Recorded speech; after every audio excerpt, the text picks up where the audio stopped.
एक सानो र शान्त गाउँमा राम नामको एउटा केटा बस्थ्यो। ऊ निकै गरिब परिवारबाट आएको थियो, तर उसको आमाको माया संसारकै सबैभन्दा ठूलो धन थियो। हरेक बिहान आमा रामलाई स्कुल पठाउँदा मायालु स्वरमा भन्थिन्, "बाबु, इमान्दार भएर पढ, ज्ञान नै जीवनको सबैभन्दा ठूलो सम्पत्ति हो।" राम आमाको कुरा मनमा गहिरोसँग राख्थ्यो। ऊ नियमित रूपमा पढ्थ्यो, शिक्षकको सम्मान गर्थ्यो र साथीहरूलाई पनि सहयोग गर्थ्यो। गरिबी भए पनि उसले कहिल्यै हार मानेन। समय बित्दै गयो। धेरै वर्षपछि राम ठूलो मान्छे बन्यो।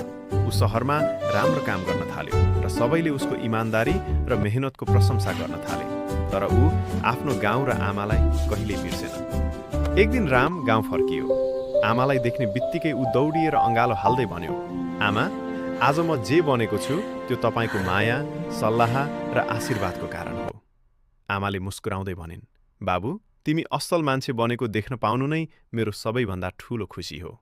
आमाको आँखाबाट खुसीका आँसु झरिरहे।